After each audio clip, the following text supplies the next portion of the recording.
What's up, everyone? It's Theia. Welcome back to Garden Goddess Tarot. Happy New Year! 2025, right? Yeah, that's right. 2026, 2025, 2024, who knows?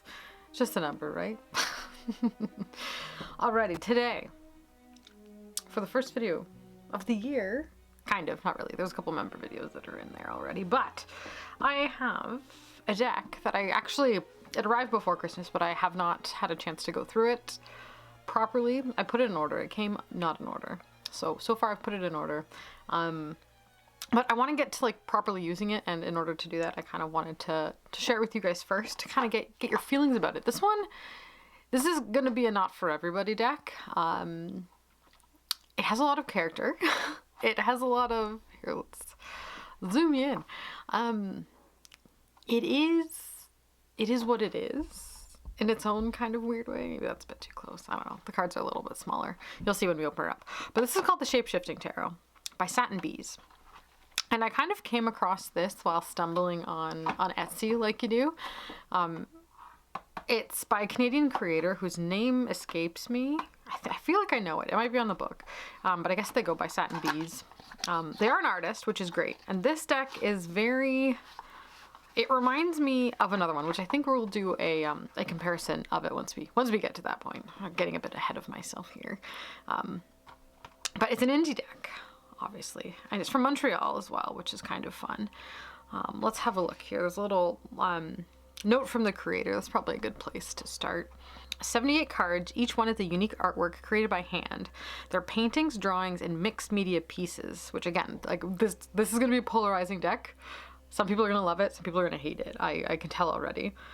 They're part of a 2-year art journey, during which I've grown as an artist and experimented with many different techniques. This led me into the idea of the Shapeshifting Tarot, a deck whose images contain a wide variety of art styles and references to many world mythologies and spiritual ideas. So, kind of a bit of everything, which sometimes I do quite like. So I'm very excited about this. It interests me. This is very... very interesting to me. Also, anybody else think that the box cover of this looks like the House of Leaves book cover? I've never actually read it. I want to. I'm intimidated by it. Maybe one day, when I'm old, I will sit down and read House of Leaves. But anyway, that kind of, it gives me those vibes also. Okay. An interactive object, such as a tarot deck, is my way of communicating the experience of psychological identification with archetypes. Images filled with deep unconscious symbols can trigger certain reactions about our own position in life. The inherent randomness we are subject to in a tarot reading is linked to the way I see art, as a mysterious and intuitive process that often ends up being ripe with unforeseen meanings. To me, this relates to the way we are built as humans, out of a multitude of beings, the bacteria in our gut, the experience of our past, the social constructions of our time. Through this project, I hope to add something new to the conversation, continually transforming the images that can get stuck in dogmatic tradition while bringing back and honoring the old myths and symbols that still resonate today. I like the sounds of this. I like it's not like totally writing off the present and the future, but it's also not totally forgetting the past either. There's like a nice integration of both. We'll also say this is very small. Like I'm holding it like an inch away from my face, but I'm really interested in what it has to say. These write-ups are amazing. And there's a little quote after each of the majors, and I was doing a quick look, and one of them was a quote I'm very familiar with, and I think it's on the Tower card, and I squealed like a little girl when I saw it. So it was just a little wonderful sign that things are, just wandering through my labyrinth down my path the way it goes, with, little reminders along the way that you're going the right way. So anyway, that was really quite cool. So for the most part, it's just card meanings, very small text, but anyway, that's that. That's the guidebook. No one's super interested in the guidebook. Comes in a tuck box, which was a little beat up when it came to me, actually, but I don't really care. And this deck is one specifically in which I am 1000% in it for the quality is the wrong word. The contents of the artwork. I saw a few cards and they really did something for me. The whole thing, it's beautiful. It's really moving. Like the art itself is very evocative for me personally. But I'm not specifically entirely drawn to the like the pentacles aspect of it. The cardstock is, I don't even know what to describe it. It's very cardboardy. It's very very cereal boxy, which I'm curious. I haven't shuffled it yet, and I'm curious how it's going to. I'm concerned about the shuffle, to be quite honest. But you know, it's a deck of cards. I can make it work, right? But if you're someone who really likes that luxury feel of like a high quality deck, this isn't it. This is an indie deck you found in the back alley somewhere that's filled with mysteries and secrets, but I don't know, it may not hold up. It may not. My box, like, as I said, I just got it, I put it in order. It's a little bit scuffed and broken. The deck doesn't fit in the box. The guidebook, while present and filled with amazing thoughts, text is very small. It's just paper. Like, you know, I'm describing the way it looks, but it's not a judgment on it. I don't mind that. Personally, me, I don't mind those aspects of it. I'm willing to work with them for the opportunity to get to use the cards. But I could see why a lot of people would be put off by that, I guess is what I'm saying. Like if you have certain expectations about how the deck is going to feel, I recommend checking them at the door. So I guess I just wanted to get that out of the way first, because I know how some people have those expectations, and I want to throw that out there. But you guys know me. If a deck is good, I will use it if it's on tissue paper. Case in point, Brian Froud Fairies deck. Actually, this one, it feels kind of like the Brian Froud Fairies, but like a little bit thicker, but still cardboardy, you know? They're also quite small, which is, I think, does the artwork on it a detriment, because it is so beautiful and so detailed, which we'll get into. I can't wait to, oh my gosh, this looks so good. But, you know, let's find a card. This one is close. I just did my year ahead spread. So this is a normal tarot size. This is the Sistine Tarot, right? And then here's the Fool. So I'm guessing it's probably about the same size as an Ashura Tarot. Actually, I've got the Tree of Life card. Oh wait, never mind. It's a little bigger. Me and my bad size guessing. So yeah, there's the Ashura Tarot, how big it is, versus the Shapeshifting Tarot. And then, so it's just a little, it's about the same width, just a wee bit shorter than a standard tarot size there. Just to get to the technical specifications out of the way. So let's look. I'm excited to see these cards. The backs look like this. I don't know, it's curious. It's very curious. I have questions about the backs. But all right, let's get into it. This is the Fool. And be ready for a array of different, we're all the way in. This is as close as you're gonna get. An array of different art styles, different medium even. I'm excited to see how it makes me feel. Okay, so that's the Fool. Bindle, dog. No mountain specifically, like we're on our way up as opposed to at, like, you know, a cliff. He's also, I don't know, I'm just in my brain comparing to the Rider-Waite-Smith as well. Very, I don't know, it's the Fool, you know? It's him. He's there. He's everywhere. Oh, I should write a poem about tarot. Never mind. Sometime. Marlena just did. I haven't watched it yet, but I saw it in my recommendations feed this morning. She wrote a poem to the new year, and I'm excited to hear it. Here's the Magician card. So again, we've jumped art styles considerably, but they're not so far different that it's not workable, you know? They're also kind of a, like a satin. It's a satin. The closest finish I could say is it's like cereal box finish, you know? It's like a little shiny, but not like glossy per se. But I do love that. I like how within this you can see his heart still. He's got a cup. I wonder if the others are there hidden. I'll have to look at this in like 9 different ways. Like it looks like there's scales up the back. You can see a lot in this card. The more I look at it, the more details are coming out. Like I can see more of a face than is probably clear on camera as well. So really interesting. And again, the size of these cards, although handy, and I love a mini deck, I feel like it would do this art kind of a bit of a detriment just because it deserves to be so big. Here's the High Priestess. Love this. For obvious reasons. It feels good. I do enjoy. And then the Empress here. You know, perfection as well. Look at her. Pomegranate. She's commanding while also welcoming at the same time. It's a hard balance to strike for the Empress card, but this one definitely does it. Like imposing, but also comforting at the same time. And here's the Emperor. Very interesting vibe for the Emperor too.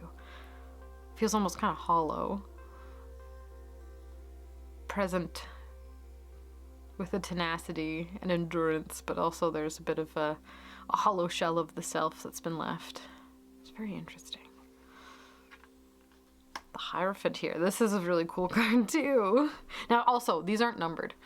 The majors, anyway. So, like, what order they were supposed to be in, I'm not actually even really sure. I guess it'd be in the book. What order the artist intended them. Like, obviously, for the Hierophant, it doesn't matter. It would be 5. But for, like, strength and justice and whatnot.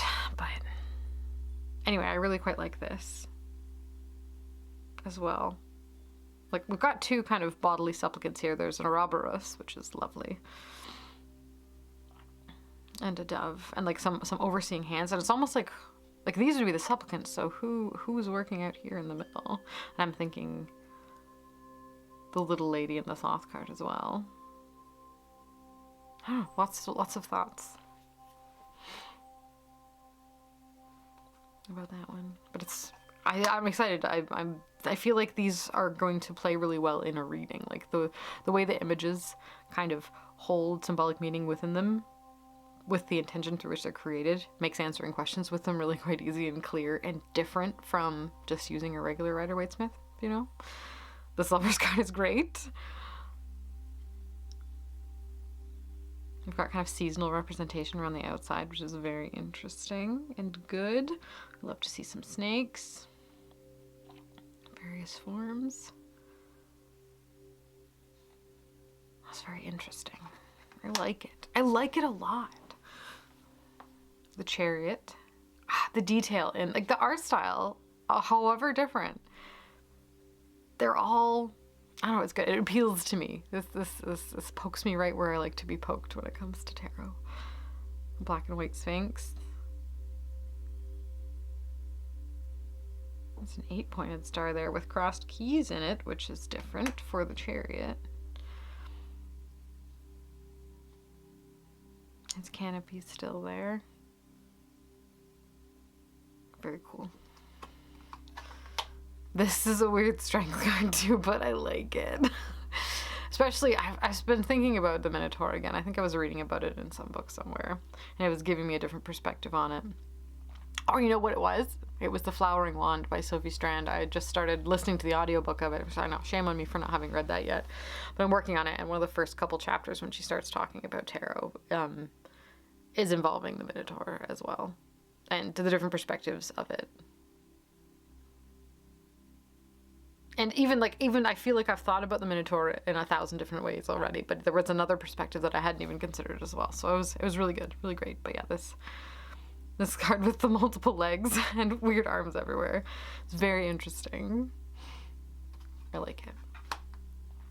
Here's the Hermit as well. It's like I feel like it's quite clear you can tell they're by the same artist. And maybe as we get into the minors, the styles will shift a little bit more, but even though it's different, it's still the same. There's threads that tie it together. It's a cohesive unit, I think. There's the wheel. I think what I'll do too is when we're done, I will shuffle and I will pull a card and we'll read the little bit in the guidebook for it just to kind of see how it reads, but I don't know, it's good. I think it's good. A great Hanged Man as well. The olive tree. I mean, maybe, but probably. I think it is. It's an olive. Just based on the leaves. Oh, it's just so cool. The detail. I don't know. I love it. I love the images. Death. Such a good death card. I don't know. Something about a deck that was created by hand However, I don't know. Rudimentary is not the right word because it's not rudimentary. Like there's so much skill involved in creating works of art like this. But it warms my heart. It makes me so happy. It feels correct. It feels right. It feels interesting. It makes me want to pick it up and use it. Yeah. And there's the devil. Super cool. Look, and you can kind of see like bodies, and it's almost like they're trapped. And then there's the devil guy here. But maybe. What are they doing in there? Giggle. Anyway, and then here's the tower. Interesting connotations as well. If you can see, it's a stack of people all kind of linked together. It's almost like a true tower moment is when your network kind of falls apart. The connections that you've kind of built to keep yourself stable. The star's beautiful as well. You see this though? Look at this. That is a gas can. I just noticed that. And then there's like a little car and a garage there. What's that about? And this is like a wine bottle. Oh, I've lots to think about with that one. This is a beautiful moon card. And instead of wolves, we have like a light self, and then there's a shadow self in front of this waterfall.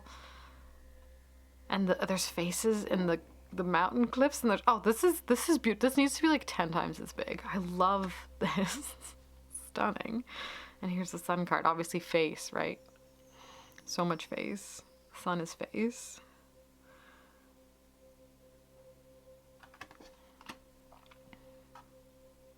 Judgment here. That's a powerful card too. It reminds me of this whole deck so far. Reminds me a lot of the Full Arcos Tarot, which I do kind of want to pull some cards next to just to kind of see if they feel as similarly as I think they do. Another Ouroboros here for the World card of our duality. Beautiful. And interesting. So there's a mermaid, a wolf amidst fire, a monkey in the woods, and a butterfly. So we have our elements, right? Earth, fire, water, and air. Oh, and there's a little cup, a little sword. I guess those are pentacles, and then those are like wands for fire. Oh, I like that. That is nice. This is good. Ace of Wands. I think the aces are quite abstract in this, but I think that's perfect. There's like almost a little figure you can kind of see right here. But it works really well for the concept of the aces, of there being the potential for the thing. So having it be more abstract than the rest of the art makes sense via tarot. It's genius. Two of Wands. 3.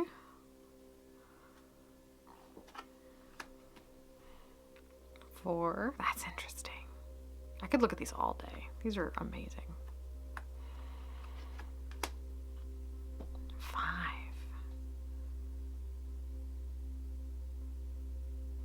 And again, I don't know if it's translating on camera at all, but can you see like the figures? These are all like little people. The 6. It's so funny. I feel like this is a deck that's gonna look one way on camera and like in your hands feel completely different in a really good way also.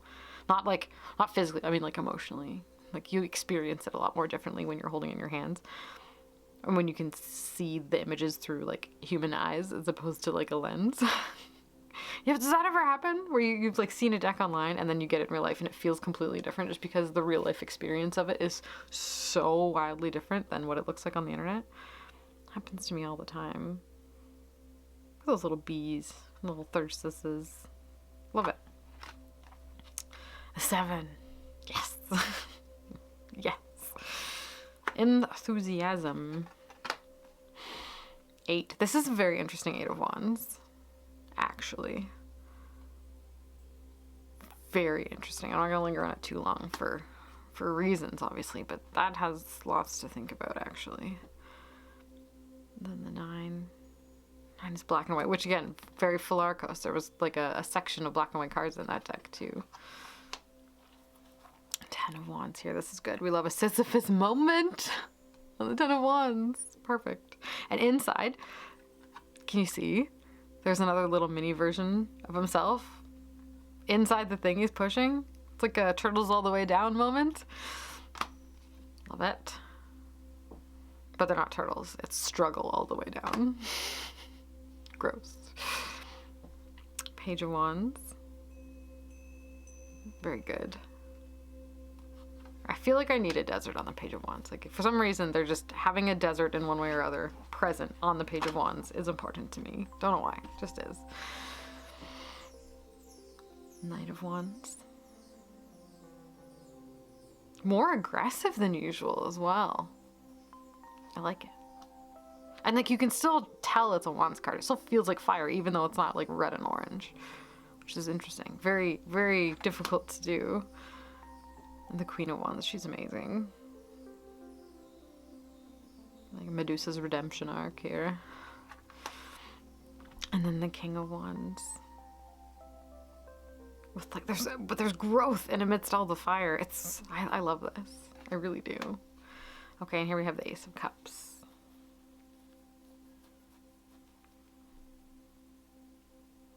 So maybe not as abstract as the Eight of Wands, but still like I feel like slightly simpler than some others we've seen. That's cool. How everything's like sprouting from it. So instead of just our streams of water, right? We've got there's some DNA, there's whatever that is. Cells and amoebas, there's a fungi, mycelial networks, a worm. Yes. Love and life sprout from the font of beauty. Two of Cups. Noting the interconnection of them. Very good. The 3. Pumpkins present and all. The 4. Love it. 5. This one's good. So we got 1, 2, 3. Hold on. There's 5 cups in here. I'm sure of it. There's 1 down here. 2, 3. I guess 4 and 5. That'll have to count. Yeah, no, I like it. Where they've placed them specifically is excellent. 6. Wild and crazy card. It's like you've stepped into a party.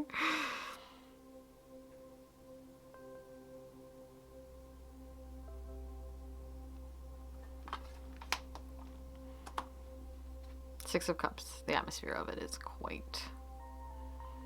I don't know. A party makes sense, I think, for the 6 of Cups. Here's the 7. Very cool.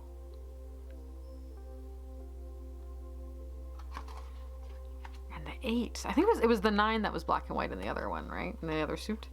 So for this one, it's the 8. Little constellation there. Ooh. Is that Pisces? Maybe. Beautiful card though. I just want them to be bigger. I want these to be the size of the Dream Dust Shamanic cards. Like that's how big I want this. I want this to be a monster. But I also like that it's little. I don't know. It's tricky. Love that. 9 of Cups. Very good. Oh, I can't wait to get into the guidebook. I feel like the guidebook is going to give me what I want. I have a feeling. And here's the 10 of Cups. I enjoy that as well. The Mage of Cups is a clown. Absolutely, yes.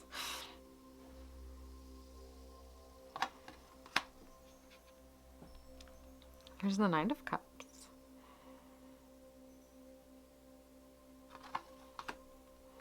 The Queen. I like this. When you think of water representing intuition and her being the channel of it and just like pouring water into your eyeballs and it like coming out of you that way. I think it's appropriate. I like it a lot. It's a good one. King of Cups. Interesting. He looks like he's a lion there. Some kind of big cat with extra arms. kind of want to read the guidebook on that one too. Ace of Swords. Very beautiful. I like how it's like the sword is coming apart and it's birds. How information travels in a sporadic and free kind of way, and you have very little control over it once you've set it free, you know? Like how you can have an idea or you can say something, and then once you say it, it's out in the world and you have no control over it. It's just gonna go where it's gonna go. It's gonna affect what it's gonna affect. Wow. Free as a bird. Your words are free as a bird. Wow. Two of Swords. Interesting. Yeah, we got like there are two paths here, right? There's our two swords. He's kind of hunched and crouched, creating a little space in between his legs, between these two paths. Both paths are indeed a part of you, though. Oh, wow. These are really... I can't wait to read with these. I feel like these are going to read so well. I probably won't put reversals in it based on the backs, too. I think they do well on their own right side up. Three of Swords. Heart. Being inspected? Dissected. Investigated. By birdies. I do love all the birds in the sword suit so far. Here's the 4. Again, meditation, of course. Butterfly imagery is interesting. I guess while one waits, transforming, like we think butterfly, right? In the cocoon, it is a moment, is a 4 of Swords moment. Rest along the way, but there within that is a transformation. One changes in time. Very cool. And then, okay, the 5. 5 in this one is black and white. It's very interesting. I kind of want to put all the black and white ones next to each other and see if they make like their own little story.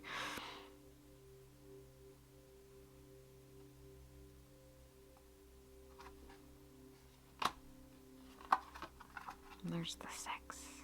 Very alien. Look at the little dudes.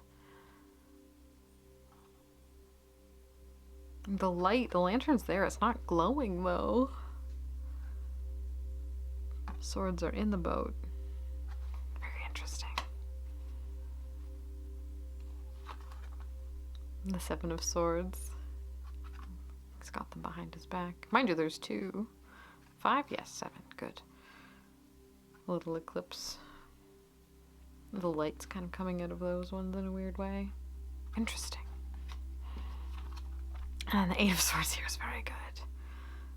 Very straightforward. I feel like this is kind of what we would expect. I think the masking aspect of it is something that doesn't get touched on a whole lot as well. You know, intentional bindings, which I talked a little bit about actually with this one. Sorry, it's back. It's my card for January for my year ahead spread. We discussed it in the member video when I did the year ahead spread, but specifically the 8 of Swords being it's not always bad. Self-imposed restriction and keeping information to yourself is advantageous at times. Masking is there for a reason. So, okay, 9 of Swords. Ooh. It does feel like it though. It's giving cruelty. 10 of Swords. Wow. That one's fun too.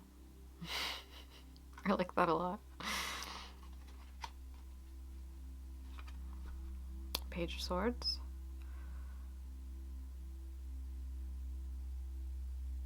Interesting with like them eating the sword, right? One of those sword swallowers. Sword being the symbol that it is.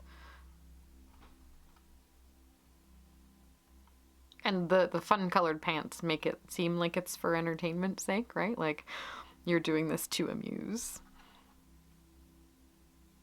Very interesting. Wow. Okay. Knight of Swords. Where's their head? They don't... Hold on. I'm looking very closely. Their head is gone. Right? Is that what's going on up here?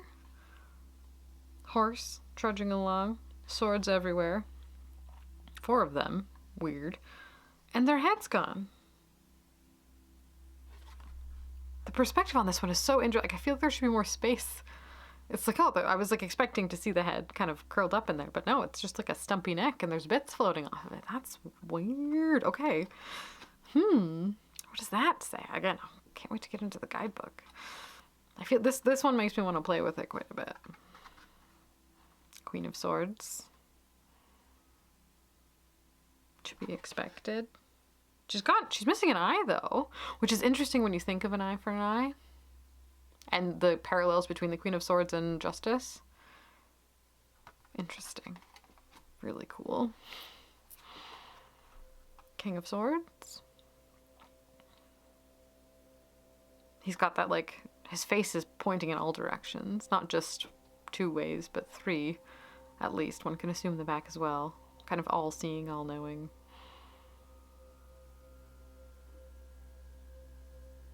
Up on a pedestal as well. Very interesting. So cool. Okay, Pentacles. This is getting me excited. I haven't been this excited for a surprise deck in a while. Ace of Pentacles. It's making me think about the cards differently, which is kind of always what I'm looking for, right? We read books on tarot, we explore new decks, looking for different ways to kind of feel about what we know about the cards themselves. And a lot of the time that kind of rests in the way that art expresses itself. And this deck does such a good job of that. Ace of Pentacles. The 2. So they're the lemniscate there. They're kind of rooted, but free at the same time. And again, they can't see. I feel like these cards play really well with the idea of using tarot to create a narrative. Like the tarot reading itself becomes a bit of a story. The 3 of Pentacles there. So we got mostly black and white, and then there's this colorful figure in the middle. And so much going on. I can't stress how small these cards are and how much I want to like shove them right up to my face so I can see. We've got pyramids, we've got bodies and heads and mountains and a horizon that looks like lips and DNA that's eyes. Stairways and leaves and interconnection everywhere. And there are 3 pentacles. There's one here, there's one here, and there's one here. And it all kind of flows together. It's a really interesting piece. And the 4 of Pentacles. 1, 2, 3, 4, I guess.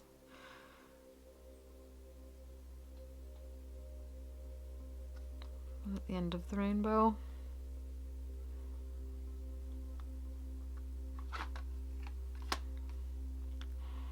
And the 5 of Pentacles. That one's interesting as well. Little mushroom cap umbrella. And then there's the 5 pentacles up there. And the 6 of Pentacles. It's almost like little scales coming out of the sun here. I like that the sun's here. And we have like a clear, kind of like moral dichotomy. Obviously, Horns and his color coding, or their color coding, it's really unclear what the gender is by the squiggly blobs, but I guess we can assume this is supposed to be of a malefic entity. So, because on the Rider-Waite-Smith, it's sometimes ambiguous the intention of the guy giving the money, but in this case, I guess we can kind of assume that it's not good, or like a devilish type of figure. And then the one receiving in this case has a flower crown, it's a light green color with yellow, and is in a kind of crouched and subordinate kind of position. Anyway, it's very interesting. And then the rest of the pentacles are like hidden within his body. Yeah, really quite interesting. Here's the 7. The seed is growing. And within yourself is the potential for everything. 8 of Pentacles. That's interesting as well. She's turning into a tree. And he's got his little hammering tools, right? So he's working on her. Is she a statue? Is he turning the tree into her? What is this person doing? Very interesting.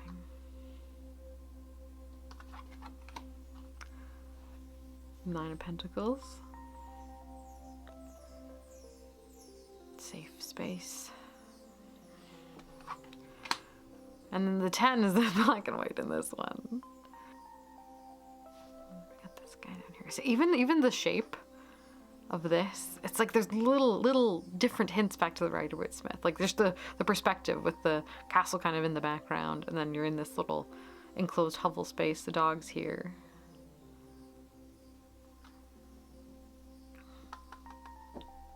Yeah, wow, interesting. Oh, I feel like these speak clearly. They're strong. This will be a strong reader. Page of Pentacles.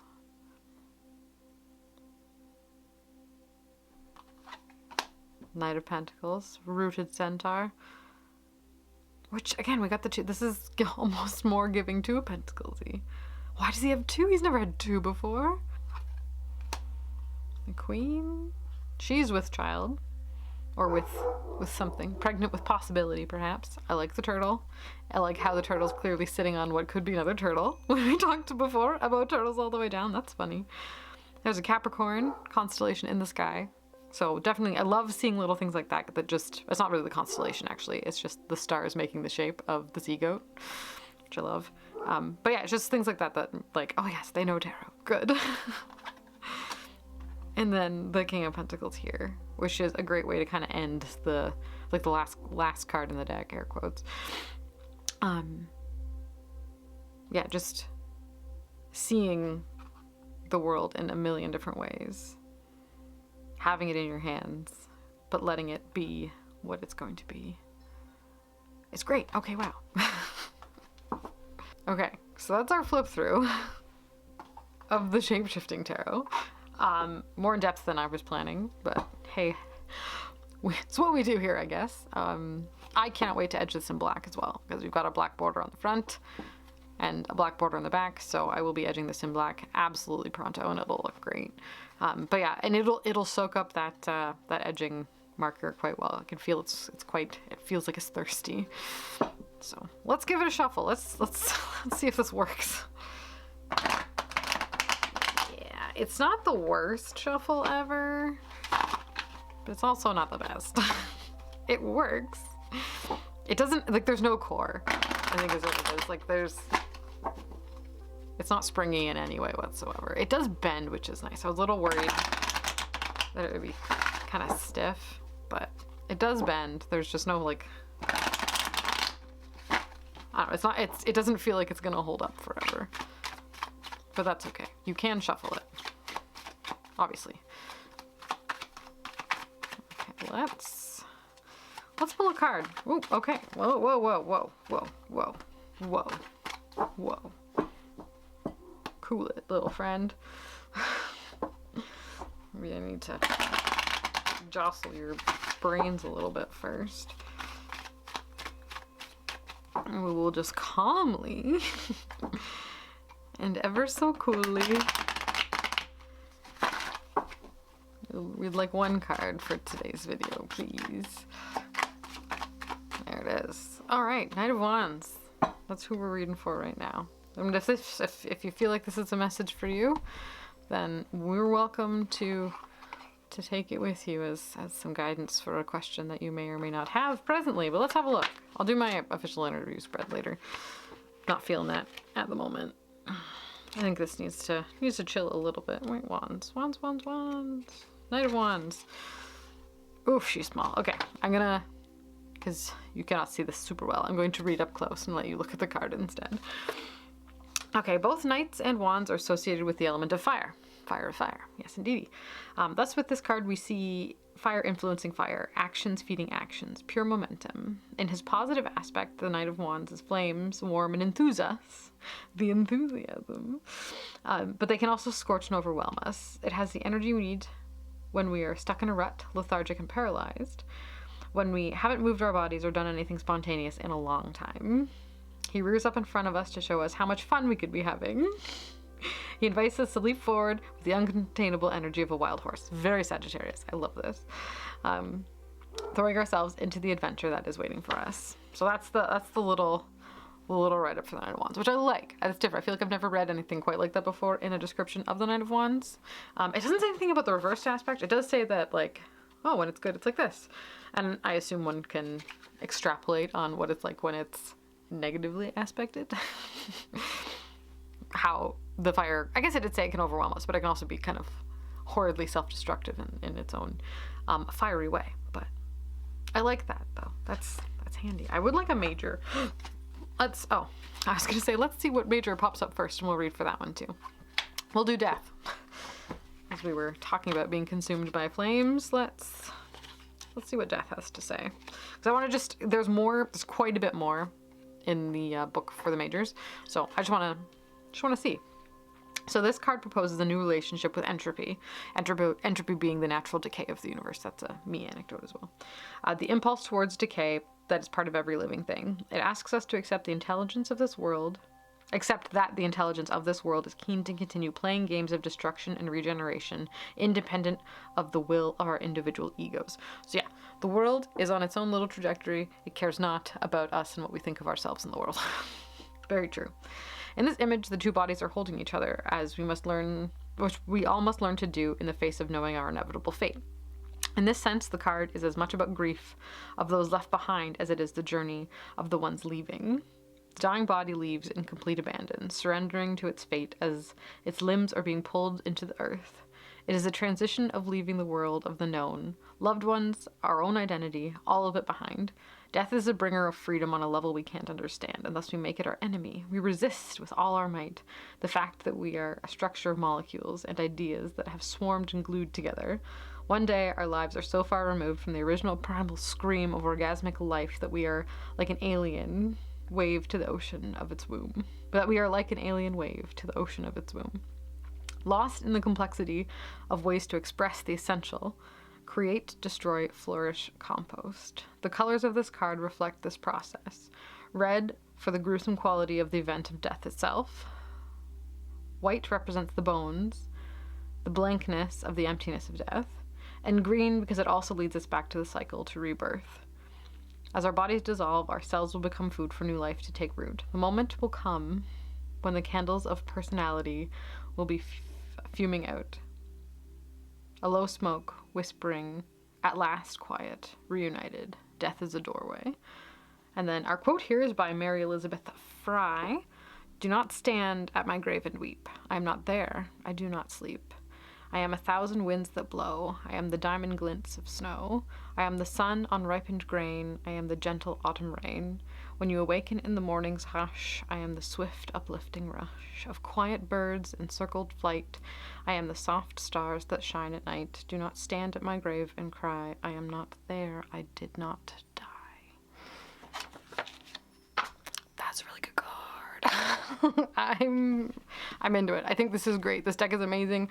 I cannot wait to get to know it even better, and I feel like it's going to fill a handy little space within its little deck friends who live here in my house. 1 second. I want to look at it with this, because this is the deck that I feel like it's closest to it. It's got a little bit of Kaimanet vibes, but Philarkos is still so far, I don't know, it just feels, they feel like cousins, these decks. So let's do it. I just want to see, just want to see. This is by the amazing Carmen Sorrenti. This deck's been around for ages. I've had it for a long time, super long. I need to use it more. But yeah, I think these have a very similar, not just feel, but I think just their intention is very much the same.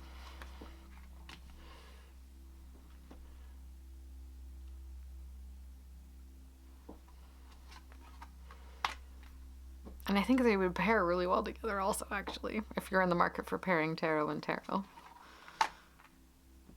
But yeah, just the way that the art style changes kind of drastically with this one.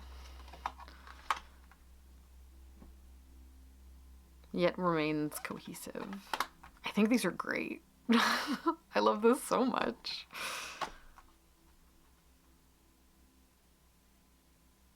And it, like, these cards invite me to spend more time with the individual ones, which I love. Sometimes I just want a tarot deck that I look at a card, I'm like, yep, that's a Seven of Swords. Great, move on. And so, you know, do. But with these, you're really invited to kind of be in the card and feel what it means on multiple different levels and sides. Like, it makes you want to explore the energy of each of them more deeply. I think these are amazing together, actually. Look at this. Ooh.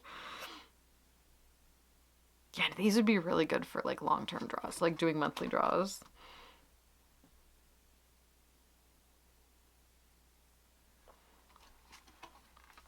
I don't know, there's something really like timeless and universal about the artwork. Like, it could have been made 100 years ago. It could have been made 100 years in the future. Like, I feel like it's timeless. It's because it's so rooted in the universal human experience that transcends time. I guess is the simplest way to say it. Look at that.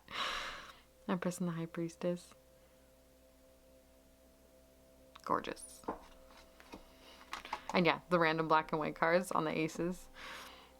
I think were the knights also black and white in this one? Also called the trails? I think so. I don't know, I'm into it. I think it's good. And I could keep doing this for days. That's so funny, this guy's missing a head, and this one has an extra one.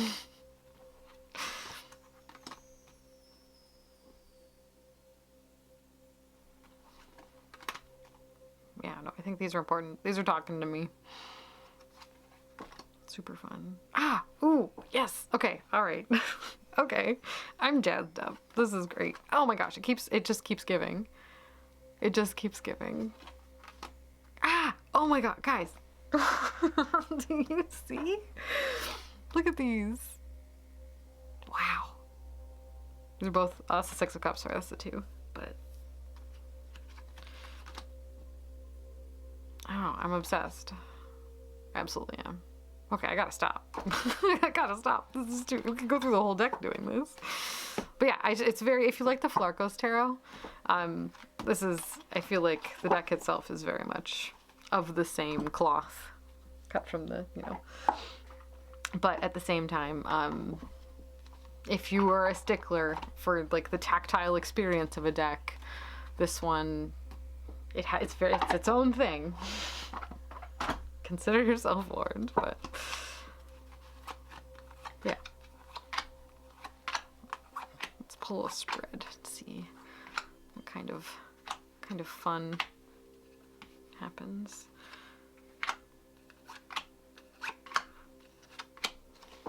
Look at that. Stunning. Shapeshifting Tarot. Alright, well thanks so much for being here, guys. Really appreciate it. I'll put the link to it down below, at least the Etsy for it down below. And I might link the creator's Instagram as well for you if you're curious and looking into more of what he does. Because I think he does other artwork outside of tarot as well. So yeah, thanks so much for hanging out. Really appreciate it. Hope you guys have a great new year, and we'll see all you fine people in my next video. Bye!